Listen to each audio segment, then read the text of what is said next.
Inglaterra, Alemanha, França. No final de novembro, na frente de Aachen, o 1º e 9º Batalhões americanos seguiam rumo aos objetivos do Rio Reno para aproximadamente 3 semanas antes de se depararem com o ataque surpresa da contra-ofensiva alemã. Logo abaixo das nossas trincheiras, cavadas pelos nazistas como parte de um elaborado sistema defensivo, com pequenos exércitos e metralhadoras inimigas. De acordo com observadores, quando descíamos a barragem, eles se moviam até as proteções dos solares e vilas próximas, e muitas delas conectavam-se com as trincheiras. Em Eschweiler, tomada em 22 de novembro, uma típica superavenida com destino a Hitler começou a ser utilizada pelas forças americanas. Mais 1 quilômetro ao leste de Eschweiler, a cidade de Weisweiler foi capturada em 26 de novembro. Uma ponte que conectava a superavenida foi rapidamente construída por uma junção de engenheiros.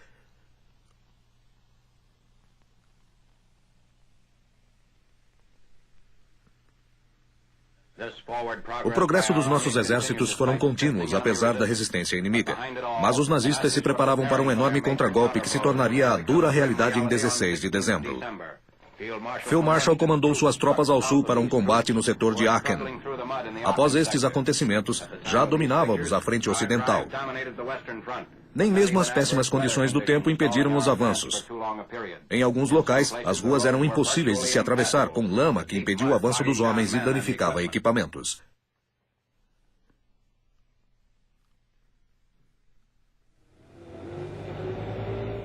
Uma linha de frente consolidava a operação. Um jipe resgatava o outro.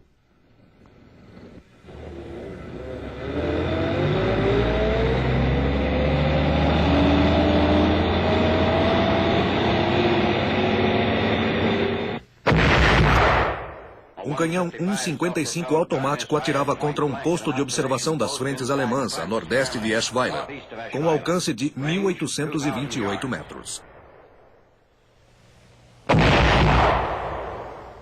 5 tiros acertaram. Ao abrir fogo contra os alvos pelo Rio Reno, cuja extensão era de 152 metros, incluindo uma área alagada ao longo de cada margem, além da área do nordeste entre Aachen e Colônia, adentrando o Vermont.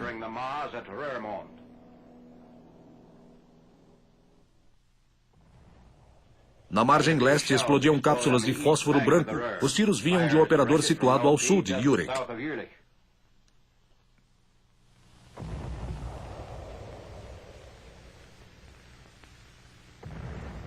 Vários quilômetros ao sul de Aachen, os nazistas queimavam casas, aviões de guerra e vilas antes de abandonarem as áreas rumo à fronteira suíça.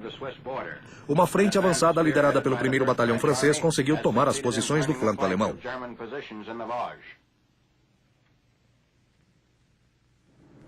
O avanço trouxe elementos do 6º Batalhão para Mühlhausen, o último banco do local. Alguns filmes adicionais do cerco em Mühlhausen mostraram as batalhas finais rumo à liberação da cidade. Sua população de 10 mil civis se abrigou nos sótãos das casas e fábricas.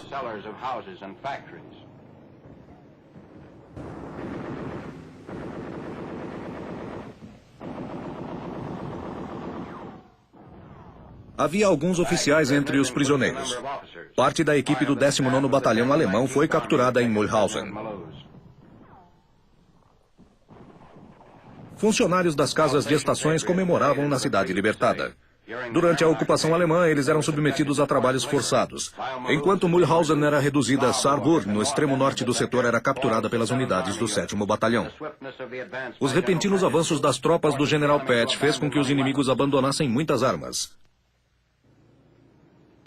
Ao leste de Saarburg fica Sabern, capturada em 22 de novembro. No dia seguinte, alcançaram Estrasburgo. Em Sandy, importante terminal de trem abaixo de Estrasburgo, foram construídos bloqueios alemães para impedir a ofensiva. Um canhão abandonado de 77 mm dominava a única estrada ao topo. Os morteiros de 81 mm foram aparentemente colocados em posição enquanto os americanos se aproximavam. As armas russas de calibre aproximado a 30 mm foram capturadas. Os nazistas também usaram munições russas. Além do posicionamento de armas, as defesas nazistas incluíam um sistema de trincheiras. A construção destas foi interrompida pela entrada de nossas tropas. Mais uma precaução inimiga antes do avião aliado chegar em Estrasburgo. Armas de 20,3 centímetros. As perdas materiais inimigas foram causadas pela pressão dos exércitos americano e francês na região nordeste da Fenda de Belfort. Aqui um trabalho de moldura em madeira e um ato apressado que costumava esconder armas de 20,3 centímetros. Em Estrasburgo, no dia 26 de novembro, 10.000 prisioneiros aproximadamente estavam prontos para serem transferidos para a parte de trás, incluindo o general que comandava a guarnição de Estrasburgo.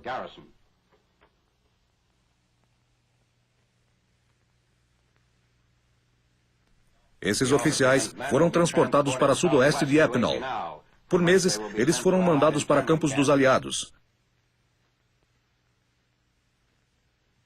As mulheres prisioneiras, membros do partido nazista, várias enfermeiras do exército estão incluídas.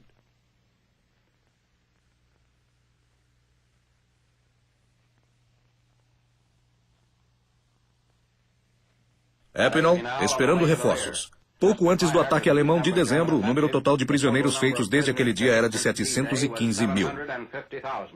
O número total de vítimas inimigas, incluindo mortos e feridos de longo período, não é menos do que 1.250.000. Pacífico, Escola para a Vida na Selva, Serviço Ilustrado do Exército. Norte de Burma.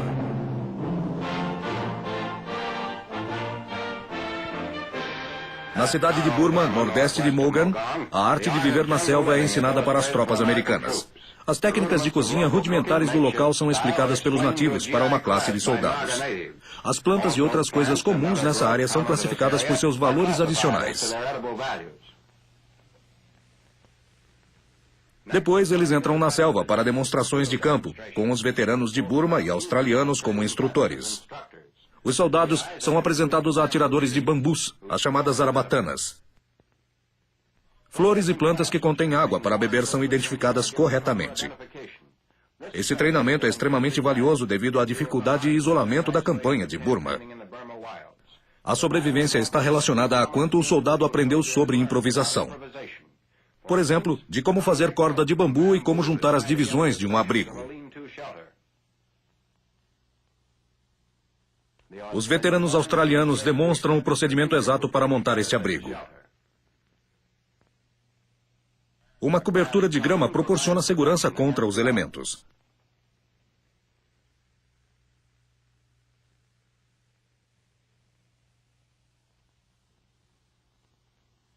Além dos implementos para abrigos desse tipo, o bambu também é útil quando se precisa fazer uma jangada para a emergência. Os troncos são unidos e amarrados e não é preciso ser um mecânico para saber o melhor formato. Em uma emergência, isso sempre surge naturalmente.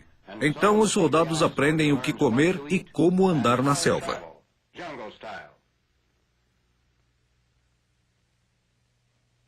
Quando as condições climáticas tropicais prevalecem, os procedimentos são iguais. Um piloto de Guadalcanal utiliza seu machado de diversas maneiras, enquanto demonstra como comidas, bebidas e jangadas podem ser feitos com bambu. O machado é liso como uma raquete de tênis, mantém o punho flexível e evita o cansaço. O bambu tem fibras separadas ao longo do tronco, sendo possível utilizar cada seção como um compartimento de água. Assim, os membros da Força Aérea em Guadalcanal aprendem como sobreviver a um naufrágio na ilha do Pacífico Sul. Os soldados aprendem que os únicos suprimentos de água estão nas árvores ou em troncos. Conforme demonstrado, este pedaço de tronco possui aproximadamente o volume de uma xícara de água.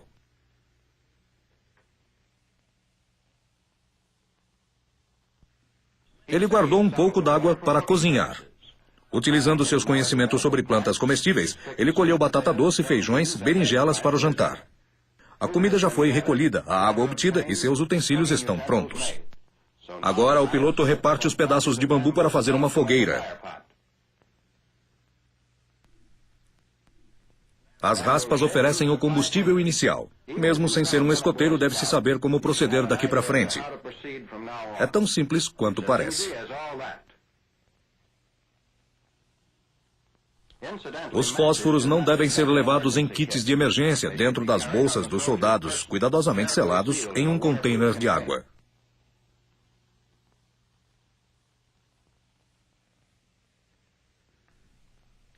Cozinhar na selva consiste de uma regra primária. Se você não tem certeza, ferva a água e não dê chances aos parasitas. O prato de hoje será sopa de vegetais. Os vegetais são cortados e cozidos em fogo baixo.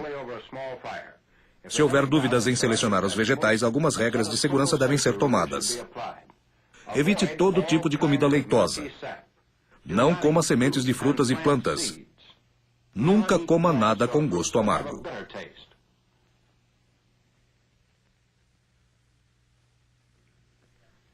O piloto coleta folhas de palmeiras para montar um local seco para dormir. Basta entrelaçar as folhas da mesma forma como se produz cestas. Os chapéus e outros objetos podem ser feitos da mesma forma. Enquanto aguarda por resgate, relaxe. Faça o possível com o que você tem à disposição. Mantenha-se vestido, não importa o quão quente esteja. E procure água antes mesmo de comida. É simples se você unir bom senso com as aplicações fundamentais do seu treinamento de sobrevivência. CBI, Operações em Burma, Serviço Ilustrado do Exército. Butão, China, Norte de Burma. Burma, Tailândia. O transporte animal era utilizado nos campos de batalha da selva, nas breves operações ao norte de Burma.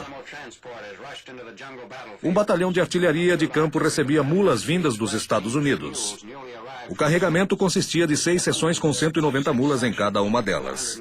Eles seguiam rumo a Mogan e a viagem envolvia transporte por balsa.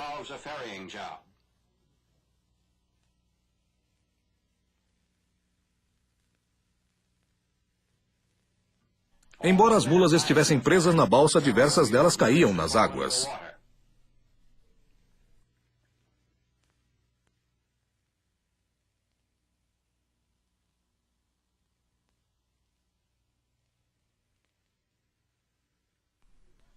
Atravessava-se o rio Mogan vindo de Kamen, localizado na nova extensão entre Wallaboma e Mogan.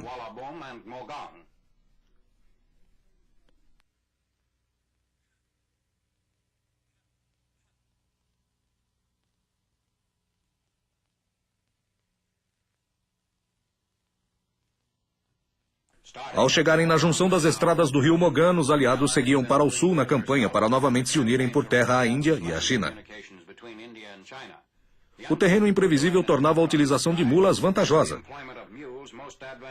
Os suprimentos que seguiam para a Índia ocasionalmente eram danificados longe dos campos de batalhas devido ao transporte por mulas.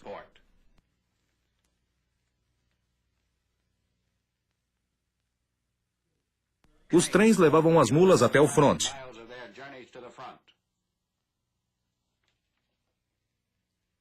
Eles deixaram Mogan rumo ao interior em 31 de outubro.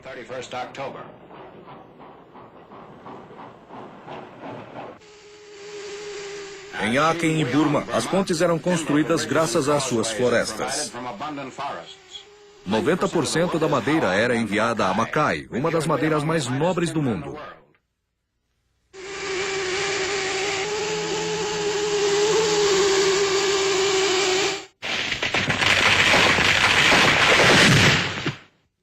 As operações de obtenção de troncos eram executadas pelos engenheiros.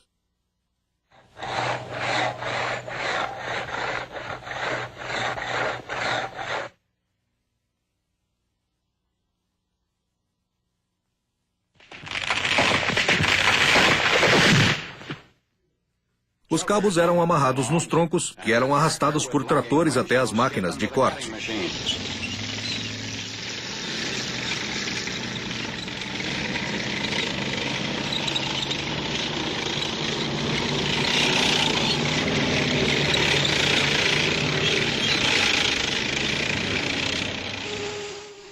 Então os troncos eram cortados no tamanho desejado. Após o corte, eram transportados até o engenho. Algumas fábricas chegavam a produzir mais de 500 mil de toras de madeira em menos de 10 meses. A maior operação em um único dia foi de 43 mil pés, 3 vezes mais do que o normal. Com uma serra circular de 60 polegadas e um motor de 90 cavalos de potência.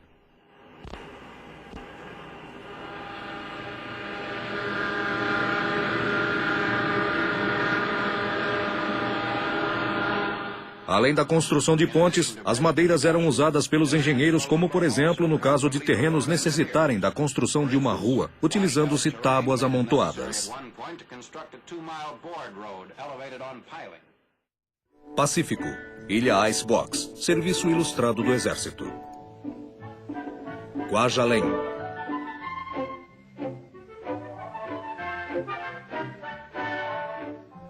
Onde está quente, os soldados às vezes fazem mais que apenas sonhar com uma caneca gelada de cerveja. Aqui está um refrigerador feito de partes de aviões ao sudeste de Kwajalein. Duas partes de uma fuselagem de um B-24 destruído formaram as capas isoladas. Um tanque de gás freon de uma bomba aérea é transferido de uma aeronave Mosquito para essa garrafa vazia de oxigênio. A válvula controla a distribuição do gás, tornando-a refrigerada. Muitas outras partes aproveitadas do avião também fazem parte do motor. A bomba do motor faz uma pressão no refrigerador. Isso liquidifica o gás.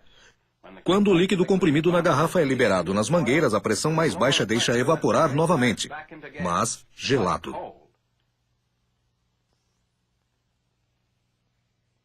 De descongelador para congelador. Essa é a história dessas linhas de combustível servindo de mangueiras. Operando dentro deles, o tanque de refrigerador químico durará até quando a ilha tiver o ar gelado. Os petiscos costumavam estragar assim que abertos, mas agora não. E nas unidades de refrigeração onde os cubos de gelo ficam, ovos dados pelos nativos continuam frescos. Atividades do Pacífico nas Filipinas. Serviço ilustrado do Exército. Avanço em direção à estrada de Ormoc. Ormoc, Leyte, Samar, Cebu. Meio de novembro em Leyte, elementos da 24ª Divisão da Infantaria sob comando do Major Frederick Irving avançam para tomar suas posições dominando a estrada de Ormoc. Por volta da 4ª semana da nova campanha nas Filipinas, o inimigo teimoso é contido no Vale Cagayan. O vale é cercado pela estrada do lado norte, indo de Pinamupuan a Ormoc. Ormoc é o porto-chave do oeste, usado pelos japoneses como um ponto para reforços. Atiradores e morteiros tornam perigoso cada passo do avanço.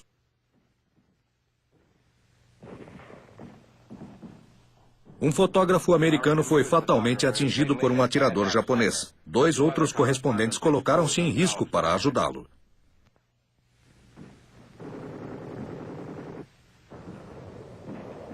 Os feridos eram trazidos para a 24ª, enquanto a 1ª Divisão da Cavalaria fazia uma operação próxima a Breakneck Ridge.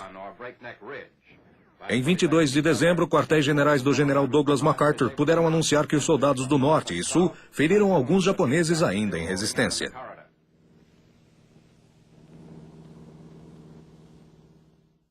Mediterrâneo. Chuvas atrasam os exércitos aliados. Serviço ilustrado do Exército. Borgo San Lorenzo, Itália. Chuvas pesadas e ruas alagadas atrasaram o avanço do 5º Exército rumo à estrada principal de Bolonha. Em 2 de novembro, a enchente alcançou seu limite em Borgo, São Lourenço, o que causou paradas controversas ao tráfego no serviço militar. Apesar de se depararem com forças aliadas ao longo da frente italiana e apesar dos feridos, as 28 divisões nazistas continuavam a conquistar o Vale do Pó em operações bem difíceis.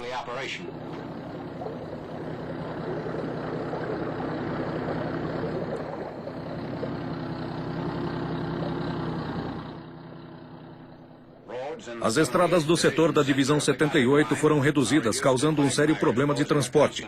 Superando as dificuldades ao alcançar as linhas defensivas aliadas, o general Townsend Alexander, comandante do Mediterrâneo, declarou que não sabia se as campanhas italianas ainda poderiam ser executadas. Porém, declarou que as ofensivas continuariam até que as últimas forças alemãs fossem retiradas da Itália. O carvão e a guerra. Carvão é uma das matérias-primas mais vitais na produção de armas. O carvão alcançou um valor tão alto que com ele é possível a criação de armas com as quais podemos atacar Hitler e dar o golpe final. O carvão deve primeiro ser minerado e depois transportado por todo o país para os lugares em que melhor servir para as necessidades da guerra.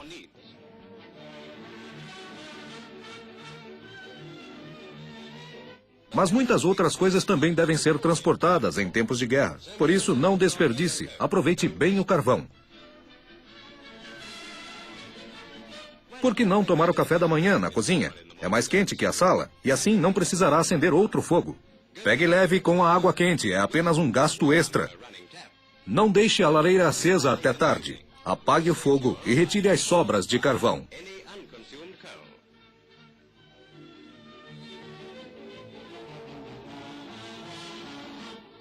Lembre-se que o carvão nos dá o calor, luz e força para construir as poderosas armas que precisamos para vencer esta guerra. Aproveite o máximo possível do combustível. Você se ajuda e ajuda seu país.